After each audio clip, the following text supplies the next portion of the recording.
Hi, happy Friday and welcome to the WBL Virtual Luncheon. My name is Carly Klein and I'm the Executive Assistant and Event Coordinator for Women Business Leaders, also known as WBL. For those of you who are joining us for the first time, we are so glad you are here.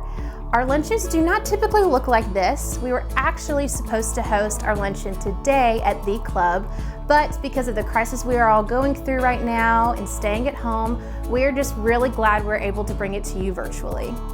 It is really important for us as a staff and our board of directors to bring you this message of hope and encouragement during this time. So I hope you are taking this time to yourself, sitting on your couch or at your desk with your lunch and are ready to hear an inspiring story from Lauren Sisler. Lauren Sisler is a multinational award-winning sports broadcaster for ESPN and AL.com. However, her journey has not always been full of victories and celebrations. In 2003, as a freshman at Rutgers University, tragedy struck Lauren's world. Through her grief and despair, Lauren found the courage to continue moving forward and find peace. Lauren now travels across the country to share her story. Her hope is to spread awareness about the dangers and impact of addiction, inspire others to overcome life's obstacles, and encourage people to live their best life no matter what might come their way. Stay tuned till the end for a message from our director, August Griffith. Now, without further ado, join me in welcoming virtually Lauren Sisler. Hey, thank you guys so much for this opportunity to be here. Carly, thank you so much. August, I really appreciate this opportunity to join you all virtually here from my living room on my comfy, cozy couch. You know, I decided to get dressed up for you fine ladies this morning. I haven't had to put all my makeup on too much lately, but I figured I'd get dressed up, fix my hair up, and join you all with a big smile on my face. And first and foremost, I just want to reach out and give all of you a virtual hug. As we've entered into these unprecedented times, it's been difficult, a lot of challenges that we're facing. But as each of you are sitting there at your computers or in your home office or wherever you're joining us from today, I just want to give each of you all a virtual hug. And I'm just envisioning everyone around us right now, all the smiles that would be in this room if we were up at the club.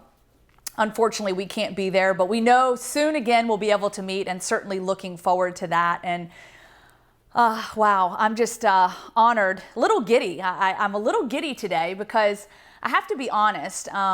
We were kind of rolling through the month of March and April and May, and I had a lot of speaking events set up, a lot of speaking engagements where I was going to be traveling around the country and back to my hometown in Virginia. And there was so much excitement and so much buildup. And then as the coronavirus hit us, one by one, each of those speaking events started to get canceled. And to be honest, it was very discouraging. I just saw myself kind of going into this darkness and wondering, man, you know, what are we in for here? And when August picked up the phone and called me and let me know that we were still going to do this event and this event was still on and that we were going to do it virtually, I got really excited because I felt like there was that glimmer of hope, and that hope that I think we all need to hold on to right now, that hope that we are going to weather this storm and we are all going to get through this together. And so I hope that you'll take this time to take a deep breath and really take in this moment and take in this opportunity to really count your blessings. Because I think that what happens in our life as we are, going about our day to day, and we get busy and we get wrapped up in some of the things that are happening around us and the stress that comes with everyday life. And I think a lot of times what happens is those blessings start to collect dust and we're unable to see those blessings very clearly. And I think what happens is we start to lose sight of all those blessings that are surrounding us each and every day. And I think this is a time that God is allowing us to dust off those blessings. And those blessings have been there all along, but now He's dusting those off. So now they're right here in front of us in plain sight. And so while we are here at home, whether you're with your families or whomever it may be, just take this time to hug them a little tighter and know that we are going to get through this. We're going to get through this together, and we're going to be better for it. And so as I share my message with you today, I wanted to share this Bible verse with you from Psalm 25, 4-5. And it reads, "Show me your ways, Lord. Teach me your paths. Guide me in your truth and teach me. For you are God, my Savior. and my hope is in you all day long. It's so easy to be stuck in the past or worried about the future, but I know God calls each and every one of us to this moment, to this hour, and to this day. And so in the face of adversity and all the challenges that we're facing right now, everyone is going through something. Everyone is facing an uncertainty and a challenge. I want to challenge each and every one of you to dig deep within your soul. Do some soul searching, if you will, and find out who you really are. Take this time to find out who God has put you on this earth to be, to find that God-given purpose and that God-driven purpose, even in the face of adversity. And I'll tell you from my own personal experience, finding your identity and really digging within your soul to find out who you really are and your purpose here on earth, it's a process, and it's a process that continues to evolve each and every day. And I share that with you with my own personal experience and some of the things and challenges that I've faced throughout life. And I'll take you back to the beginning of my story. I grew up in a suburban neighborhood in Roanoke, Virginia, and it was my mom and my dad, Leslie and Butch Sisler, as well as my older brother, Alan. And we were a happy family, and like most families, always on the go. Not a lot of downtime. For my brother, it was 3 sports. It was basketball, football, baseball. For me, it was the sport of gymnastics. And there wasn't a time that you wouldn't see my dad on the sidelines as a volunteer coach with my brother. And my mom was always taking me to and from gymnastics practice. And, you know, it's funny, I can still see her across the room as I would be tumbling there on the floor or on the balance beam or dismounting off the bars. And I can still see her image through the glass window there at the gym, where she would be applauding me and cheering me on and lifting my spirits when they were down. And, you know, just having that support system from my parents was so meaningful and something very special. And it's something I never did take for granted. Like I said, we were a close-knit family, and, you know, during the summers, we were always up at the neighborhood swim club, and we were riding our bikes around the neighborhood until, of course, my dad would blow that loud, piercing whistle from up the road and told us kids to get on home because it's time for dinner. And, you know, I joke about this all the time. You know, my mom was a phenomenal cook.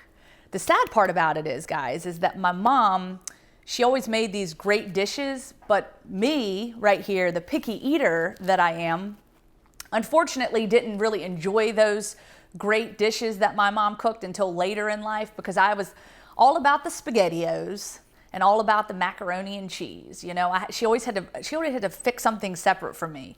You guys know what that life is all about. But nevertheless, I really cherish those opportunities to come home and spend time with my parents and sit around the dinner table with my mom and my dad and my brother and talk about school and gymnastics and life and sports and just everything that was going on. And, you know, I have some fond memories of being in the backyard, jumping on the trampoline, and my parents were always out there washing the cars or doing the yard work. And they always just had a watchful eye on my brother and I. And I just felt so very fortunate that they were so involved in our lives, in our everyday lives, and really gave us all the tools and resources that we needed to succeed. I remember competing in my first level 10 gymnastics meet. It was the biggest meet I'd ever competed in. It was my first national gymnastics meet at the top level. And this gymnastics meet was in Florida. And you know, of course, I'm still young, and I'm still, you know, trying to hone in my skills, but super excited to be there. And so far, I'm having a great meet. You know, I get through my first 3 events, and my final event was balance beam. And for those of you who might know a little bit about gymnastics, the balance beam is always the one that kind of gets people nervous. Well, you know, I mount the balance beam, and I'm going through each of my skills, and I get to the very end of my routine as I'm about to dismount. I've got one more skill before that dismount, the full turn, and unfortunately, I wobble and I fall off the balance beam. And as I hit the mat, you know, I'm very disappointed. I'm disappointed more because I felt like I had let my coaches down and let my parents down, because here I am on the national stage having a great performance, and then at the very end, you know, I have this fall. And as I'm about to pick myself back up and get on that balance beam, I can still hear it plain as day in my mind. It was almost like silence in the arena. But across the arena, I could hear my mom jump out of her seat. She said, "Don't worry, Lauren, we're still going to Disney World." And to me, that meant everything. Because like the NFL winning cornerback, or I should say Super Bowl winning quarterback, Patrick Mahomes, I got to go to Disney World, something I had always dreamed of as a little girl. And so through the disappointment, I realized that I could pick myself back up and continue moving. That disappointment evaporated very quickly once I was able to get on Splash Mountain and Space Mountain and, you know, all the fun things that come with being at Disney World. But nevertheless, gymnastics became my sport. And as I started to work my way up the ranks and I got into middle school and then high school, I realized that gymnastics is something that I wanted to pursue at the next level. I wanted to be a collegiate gymnast and wanted to earn that college scholarship. And it was something that I really worked hard for, because I thought in my mind, if I could earn that college scholarship and go to college and have my school paid for and my education paid for, I could repay my parents for all the time and the effort and the energy that they put into helping me to get there. And, you know, it was a grind.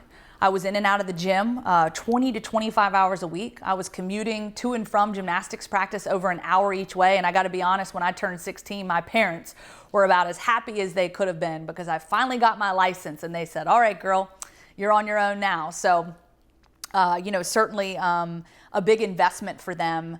And I just knew that if I could get that college scholarship, that maybe, just maybe, I could pay them back for all that they had invested in me. So I remember stuffing about 50 envelopes with VHS tapes and sending these out to various schools around the country. And some of those schools, NC State, UNC, West Virginia, Air Force Academy, and then Rutgers. Rutgers, the State University of New Jersey, located in New Brunswick, New Jersey, or Piscataway.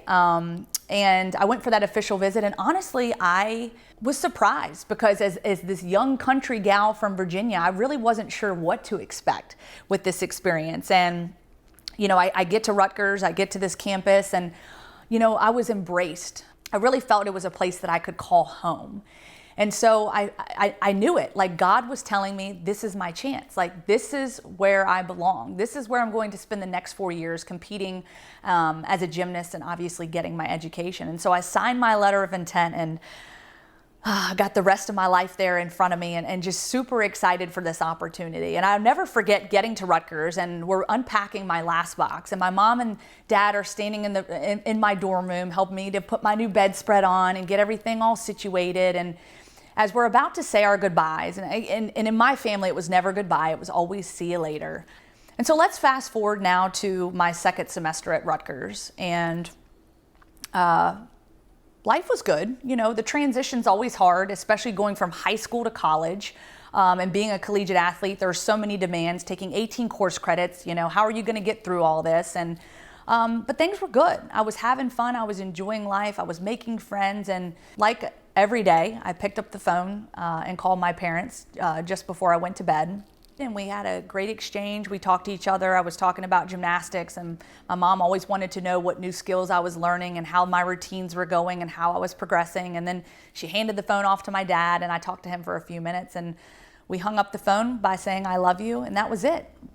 And nothing seemed out of the ordinary. And next thing you know, I wake up to the phone ringing. It's a little after 3 o'clock in the morning. I look at the clock, and I grab the phone off of my dresser, and I see on the caller ID that it says home. So I pick up the phone with a little hesitation, and I said, "Hello?" And my dad was on the other end, and he said, "Lauren, I need to talk to your brother." And I said, "What do you mean? What's wrong, Dad?" He said, "Lauren, I just need to talk to your brother." I said, "Dad, what's wrong?" And I could hear it in his voice, the hesitation and just the uncertainty. I said, "Dad, please tell me what's wrong." He said, "Lauren, I'm sorry, but your mom passed away." He said, "Lauren, I can't explain it now. I need you to get on the next plane you can, and I'll be at the airport to pick you up." So of course I hung up the phone, and I had to make one of the toughest phone calls I've ever had to make, in calling my brother Alan to let him know that my mom had died. I remember at that point I started pulling stuff out of my drawers and out of my closet, throwing stuff in a bag, and frantically trying to get my things together so that I could get home and be with my dad as soon as possible. I ran downstairs, I banged on my friend's door. I said, Craig, I need your help. I need you to give me a ride to the airport. My mom died. I need your help. And so we got in the car, and I remember it was like a race against time. We were trying to get to the airport as quick as possible because all I wanted to do in that moment was run and jump in my dad's arms and for my dad to tell me that everything was going to be okay. And I remember jumping off the plane and just sprinting through the terminal. And I get outside and I'm looking around waiting for my dad to pull up and pick me up. After a few minutes went by, he was not there to pick me up, but instead it was my uncle and my cousin Justin. And so we get in the car and we start driving. And as my uncle takes the exit ramp to get back on the highway from the airport, I finally worked up the courage to ask my Uncle Mike. I said, Uncle Mike, I said, where's my dad? And in that moment, he pulled the car over to the side of the road. And I remember I can still feel the gravel underneath the car as he pulls off the side of the road and puts the car in park, and he turns around and he says, Lauren, I'm sorry, but your dad passed away too. And I'm hearing those words and I'm thinking to myself, how can this be reality? How can this be true? And unfortunately, it would be months before we as a family would understand and truly know what took both of my parents' lives. This would be the beginning of my new reality, the new reality of living my life without my two best friends, the two people that would always come upstairs at night and say their prayers and tuck me in and remind me that through faith and that through God, I could weather any storm and that God would be there by my side no matter what circumstances were there in life and no matter what would challenge me through life. Both of them gone forever. And why and how? And again, that question would come up many a times before we would find out that both of my parents died from prescription drug overdoses within just a few hours of one another. My mom was 45 and my dad just 52. Both of them died from prescription drug overdoses, from a very highly potent drug called fentanyl. My mom had been diagnosed with degenerative disc disease, and my father had chronic back pain as well as PTSD from his service in the military. And both of them had been going to a pain management doctor in Roanoke, Virginia, to try to help them cope with that chronic pain. But unfortunately, during that time, as they were trying to medicate and help them to be able to function every day, they started to become reliant on that medication, and they started to abuse that medication. And so what started out as a low dose of OxyContin eventually escalated to fentanyl. And you know, what's crazy about it is both of my parents woke up every morning with a smile on their faces. They got out of bed every morning with a smile on their faces, ready to conquer the day. And yet here they were drowning with this addiction. They didn't want people to know what they were going through and to burden other people with their problems and their challenges. And how did we not know that this monster had such a tight grip on both of my parents? How could we not know? How could we not understand it? And now here I am, 18 years old, having to figure out how I'm going to live my life without my parents, the two people that supported and loved me and my brother the most. You know, I'm set to get married on May 30th, and I still can't help but think that my parents won't be there to walk me down the aisle. My dad won't be there to walk me down the aisle and to give me away to my fiance, John.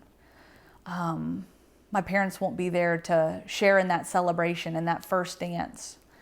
And unfortunately, John, my fiance, never got to meet my parents. And so my future husband will never have known who my parents were.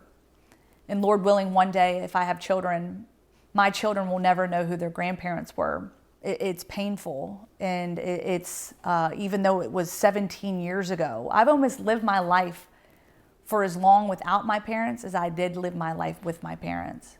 And thinking about that is just so hard sometimes to process. You know, I think about just a few months after my parents passed away, I'm standing in the living room of my home, the home that I grew up in and the home that I knew as a child. And my brother and I are standing there in the living room, and next thing you know, we see a moving truck come up the driveway, and 4 complete strangers get out of the truck and come into our home. And they take everything out of our house, every table, every couch, picture frame, every piece of furniture, gone, just like that. Everything had been shipped off to an auction to help pay off the debts for the estate. And so the only thing I have left are just these few family photos that I showed you to be able to remember my parents by, and the memories of my parents. And you know, so many times I wanted to give up, but thankfully by the tremendous support of family and friends and by the grace of God, that never really became an option for me.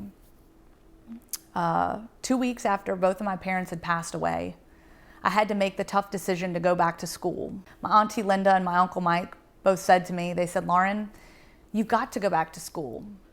You don't have a choice. You have a commitment to yourself, to your university, and to your teammates, and this is what your parents would want. You can't give up now. You've got to keep moving forward." When I was in that moment, I wanted to just stay at home. I just wanted to crawl in a hole, and I just wanted to give up on life. But I am so thankful that I didn't have that opportunity to do so, and that I really had a support system with my family and my friends and my teammates and those at Rutgers to really support me and kind of push me and say, "Look, Lauren, we want to help you succeed." And so thankfully I went back to school, and you know, it was a roller coaster ride. I struggled. I struggled deeply. I'm an AB honor roll student. Next thing you know, I'm making C's and D's, and you know, my dreams of being a sports doctor, a physical therapist were starting to evaporate and go out the window. I couldn't keep my grades up. And yet if I can't keep my grades up, I'm not going to be eligible for gymnastics. If I'm not eligible for gymnastics, I'm going to lose my scholarship. I lose my scholarship, I'm going to be sent home because I can't afford to stay in school. And so it's just this domino effect. And I'm sitting here and it's almost like I'm suffocating.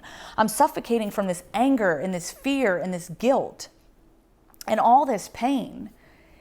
And truth of the matter is, I was starting to see myself slip further and further away from God. You know, I was the one growing up when times would be tough in the Sisler household. I was always the one that would, you know, tell my parents, "Hey, you know, come on, let's get up and go to church." You know, it's crazy as in my darkest of days, I found myself slipping away from God and my relationship with God because I didn't want anyone's help. I didn't want God's help. And I didn't need anyone's help. But boy, was I wrong, because in that process, I realized now is the time that I really need to lean into my faith and lean into God. Because truth be told, God is the one that helped me to continue standing on my own 2 feet and helped me to put one foot in front of the other and know that if I just continued to move forward. So I started reevaluating where I was in life and realizing I wasn't happy with the direction I was going with my career. I certainly wasn't happy with my grades. You know, I wasn't healthy. I wasn't able to maintain my skill level in gymnastics. And so I started to reevaluate myself and started to reevaluate my passion in life and what is it I could do that was on purpose. And so it kind of started with thinking about maybe a new career field. And as I said, I wanted to be a sports doctor or a physical therapist, and realized maybe that was a childhood dream. Maybe there's something else I could be good at, something I'm passionate about that could give me purpose. And so I started to sort of look at different avenues. You know, I grew up around sports my entire life. I love sports, and you know, maybe sports broadcasting could be something that would be you know, fun and something that I would enjoy doing. You know, I love connecting with people. You know, I love being out in the community. I love telling stories. And so maybe sports broadcasting is something that I could be good at. And so as I started to realign myself and realize, okay, this might be something I can do on purpose, things started to change and this weight started to lift off my shoulders. And I started to realize that, you know, we all have dreams and we all have hopes and aspirations, and sometimes those things change, but that's okay. We just have to readjust and we move in a different direction. And I think we're all faced with that right now. You're going to be challenged in life and you're going to be on this road, and suddenly you're going to come to a crossroads and you're going to have to decide, do you go right or left? And you know, life isn't always what it seems, but I'm encouraging all of you right now that you know, you have this opportunity to sort of reevaluate yourself and sort of see where you're at in this life. As I started to evaluate myself and redefine my pathway to success, and so in May of 2006, I graduated from Rutgers with a degree in communications and quickly put those credentials in motion. And You know, the TV world's kind of interesting. You spend a lot of time kind of bouncing around from TV station to TV station, you know, getting your reps any way you can. And I love telling people this story. This was my very first TV job as a weekend sports anchor. And I was in Parkersburg, West Virginia, a very small town in Parkersburg. And so this was my very first Friday night football show. And you all know down here in the South, football is the real deal. And they take it seriously in West Virginia as well. I'm about to get ready for my first show as the weekend sports anchor. And I remember sitting there at the desk and, you know, I'm sitting there next to my co-anchor and he's the sports director. And as the red light comes on the camera, I get the countdown in my ear and it says 3, 2, 1. And I'm like, oh, here we go. And so my sports director says, hey, welcome into Football Frenzy. We've got a new co-anchor. Why don't you introduce yourself? And he looked at me and I looked at the camera and I was like, nothing's coming out. I was so nervous that I forgot my name and I forgot where I was from. The first time on live television, and I blew it.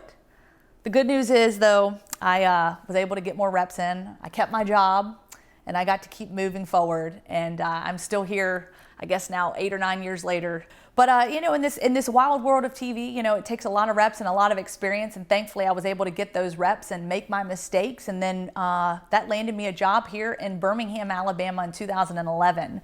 So I started working at the CBS affiliate here in Birmingham and covering college football. You know, everybody always says, like, you know, SEC football, it's the best around. It's like no other. And I'm like, okay, you know, I've been with the Big East and the ACC, and I just didn't believe people when I got here to the South. I just didn't believe the fact that, like, SEC football, is it like, you know, is it really that big of a deal? Well, check. Yes, it is a big deal. And I quickly learned that after being down here for about a year, just the pageantry and everything that goes into college football and the excitement. And, you know, and it's not just about the guys going out there and playing football. I mean, it is a weekend long extravaganza, the preparation and everything that goes into, you know, the tailgating and getting ready for the big game. I mean, it's a lot of fun. And if you're like me, you know, spring football is here right now. It's upon us.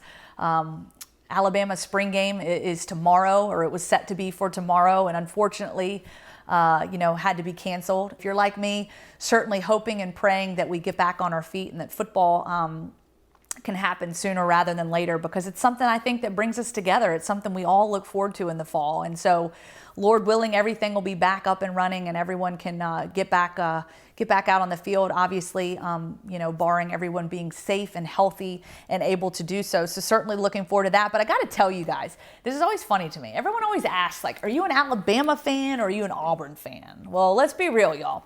Here in the state of Alabama, you got to be careful what you say. And of course, in the media industry, I certainly have to be careful. You know, I can't show my allegiance to any school. I always say that I'm a fan of the team I'm covering on any given day. And the reason I say that is because it is so hard to be in the locker room with grown men. And you ladies out there know it's tough being around men when they cry, right? Because sometimes you're just like, I don't know if I'm supposed to console you. Like, do I hug you? Like, it's tough. It's a tough position to be in.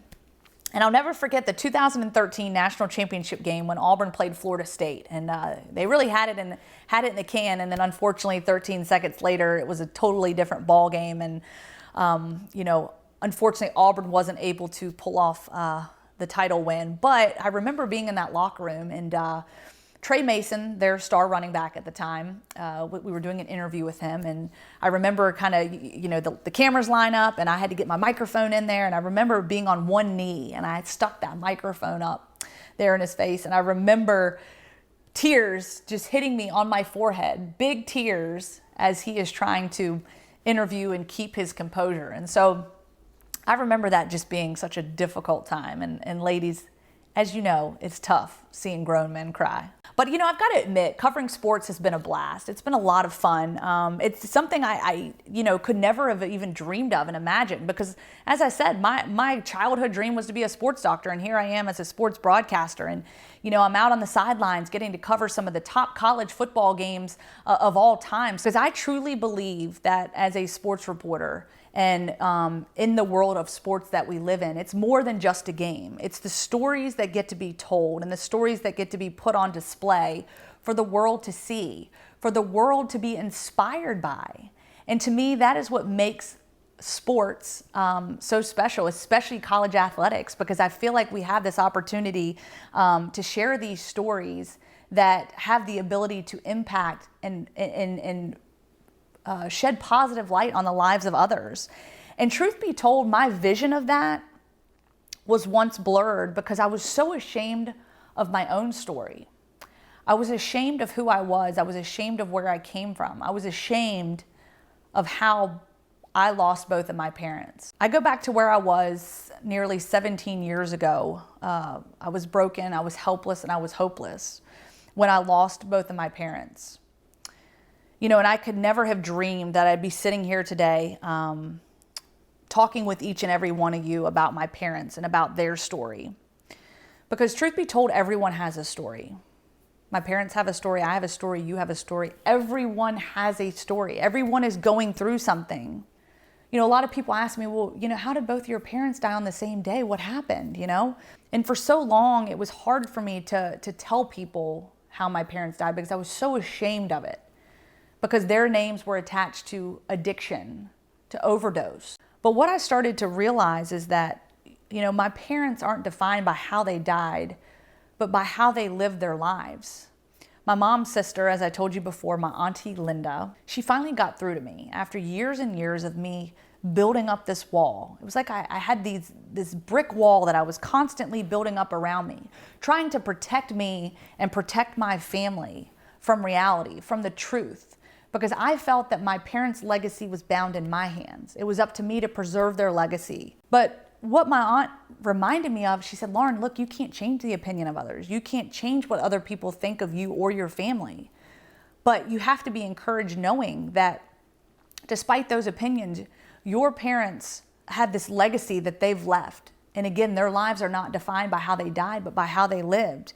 And she just gave me this courage and this strength to start sharing my parents' story with, boldness, because it was such a struggle for so long. There was no way that I was going to look into this camera and tell each and every one of you how my parents died. I just made up this story. I made up the sugar-coated story because I felt like people needed to have a reason, but I didn't want them to know how my parents died. And so it was a story that I would tell that just sounded a little bit better and a little bit softer and not quite so harsh. And through telling that story, I actually started to believe it. And I'm lying to myself and I'm lying to others. And through that process, I realized that I don't need to live in shame and I don't need to live in denial. And as I'm sharing other people's stories as a journalist and a sports reporter, it's my integrity on the line. As I started to share my parents' story one by one, with my best friend who didn't know for 7 years how my parents died, and then my colleague and my coworker, and then it went from one person to 3 people to 5 people in a room to 100 people in a room, and now to each and every one of you. And I truly believe, as I'm sitting here on this couch and I say this, I can feel their presence here. I can feel them sitting here next to me as I share their story, applauding me. I can see the smile on their faces, knowing that maybe their story can impact someone else's life, whether they're going through something in life's challenges, whether battling addiction, battling something in their life that they need hope. And finally, here I am. I've been set free. No more shame, no more guilt. Because here's the truth, guys. Nobody is exempt from life's difficult circumstances. Nobody. But we all have the freedom of choice. We have the freedom to choose how we're going to respond. And I think that response comes from our faith in God and our belief in ourselves, that anything is possible if you put Him first and you seek out your purpose here in life. Alabama head coach Nick Saban spoke at an event at the Foundry a couple years ago, and I remember sitting there as he was sharing a couple different things, and one thing that really stood out to me, and I remember immediately writing it down. He said, "Do you pray to be blessed, or do you pray to bless others?" I said, wow, what a question. What a strong question. And I think we all know the answer to that. Guys, we have this opportunity to serve others. And while we're all faced with these challenges, we have this opportunity to be a beacon of hope for others, to serve others, even in the smallest of ways. If you wake up each morning seeking out your God-given purpose and your God-driven purpose, I'm telling you, you're going to go places you never, ever imagined possible. So from this point forward, I ask you, how are you going to respond to the challenges that are facing you right now? I asked myself that question a lot, and I had to ask myself that question just this last week, where I'm set to get married on May 30th. And as you can imagine, those of you who have planned weddings before know all that goes into planning a wedding. It is consuming. It takes every bit of emotion out of you. It's fun, it's exhilarating, there's anxiety, there's stress, there's everything in between. But I have spent the last year and a half planning this wedding with my fiance, John, and with my family, and poured my heart and soul to it. And you just have this vision of what that day is going to look like. And now suddenly, as we've had to readjust and make a decision as to whether or not we're going to have this wedding on May 30th, all of a sudden that dream of that little girl inside of me that grew up thinking about getting to put on that white wedding gown and walk down that aisle is suddenly shattered into a million pieces because of what we're faced with. You know, my wedding planner had initially told me, she said, Lauren, take a deep breath. I don't think you need to make a decision until mid-April, late April. And so that's kind of what we were resting on. And then unfortunately, as time went on and we were able to learn more about the severity of this pandemic, it just started not to make sense anymore. Thinking about all the people and all the lives that are being lost right now, and sort of the guidelines that we're having to follow and the way of life that has changed in so many ways. We sat down and we prayed about it, and John and I made the decision to go ahead and postpone our wedding because we just felt that right now in this time, it's much more important to have our loved ones safe and healthy and to feel some peace of mind. And so we didn't want to put our loved ones in that situation of them having to make a decision whether or not to travel to our wedding there in Virginia. And don't get me wrong, it was a tough decision. And really, I got to be honest with you, we prayed about it. And early last week is when we kind of made that final decision, when the governor of Virginia issued an executive order to stay at home through June 10th. And I think that was also a message from God, letting us know it was time to start putting in a plan B.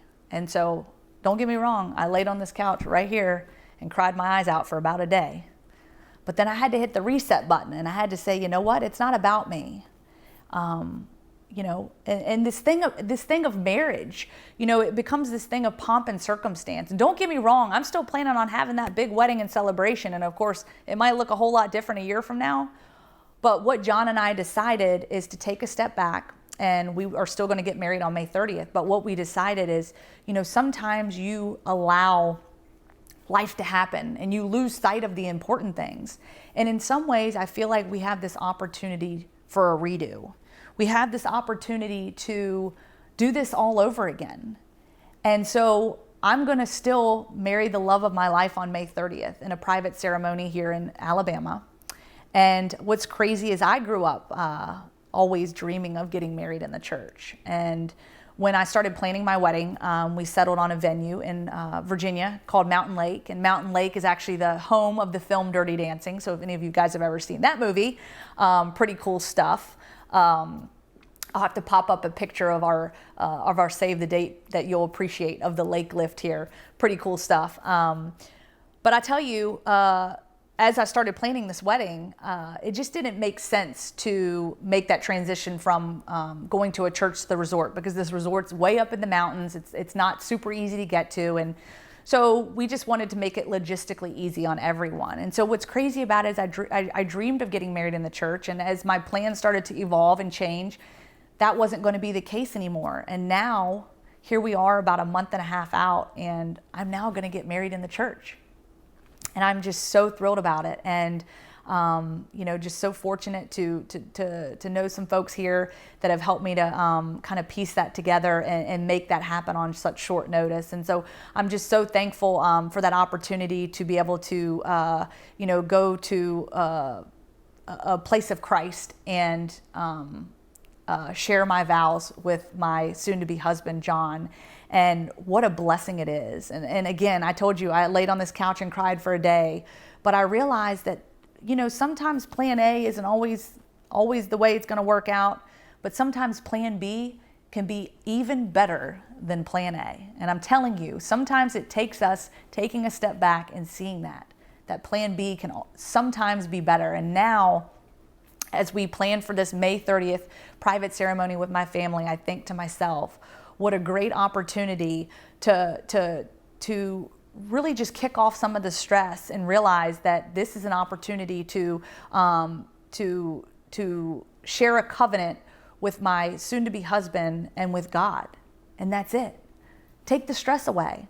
And so now we sort of get a redo. And I got to be honest, when I have the opportunity, Lord willing, I hope I do, to talk to some future brides about maybe their plans and what they hope to do. And hey, do you have any advice for how you would handle certain things? And this is probably one thing I might propose and suggest, is that if you have the opportunity to do something small and then maybe something bigger later, maybe it's something to think about, because I do feel that this was all part of God's plan. And we sometimes just have to make the most of it. And I'm thrilled to have this opportunity to do so. And, have really just learned so much in this process, so much about myself and about those around me, and obviously the support system. And I think when we walk out of the shadows of this pandemic that we're faced, I just pray and I hope that each and every one of you can walk out of this darkness with a ray of hope and a ray of light, and to be able to see something that maybe you could never see before. And I hope that in some ways we're all different for it,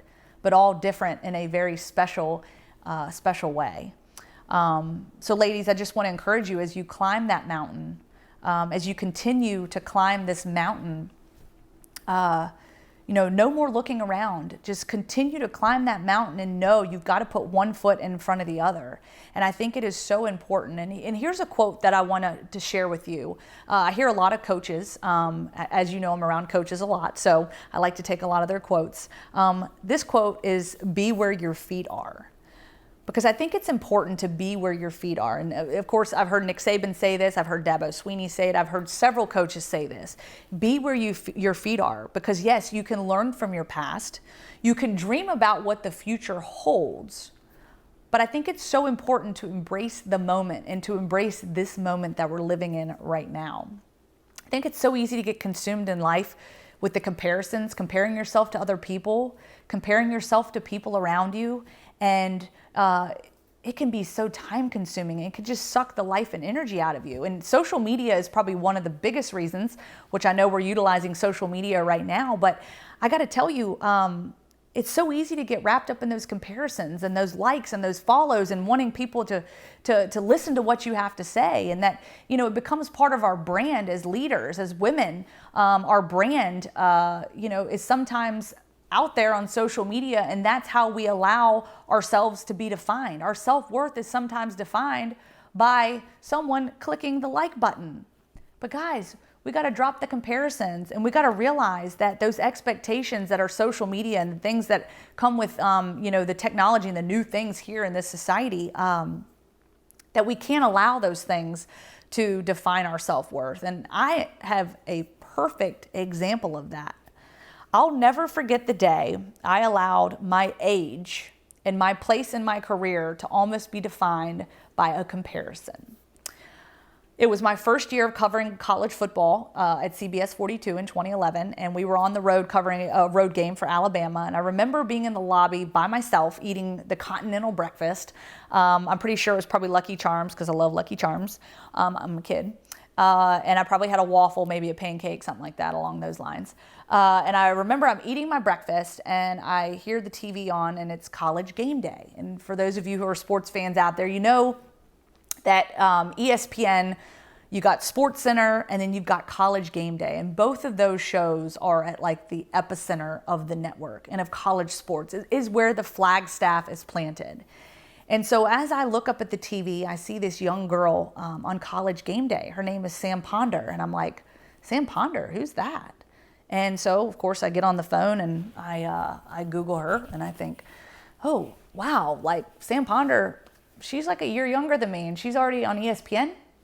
She's already on College Game Day. And I think to myself, oh, wow, like maybe I missed the mark here. You know, maybe I'm not cut out for this TV thing. How am I ever going to make it to ESPN? There's just no way. And I just kept thinking that to myself, and it was so discouraging to me because I just thought, you know, I'd put in all this work and maybe it's just never going to happen. Maybe it's not meant to be.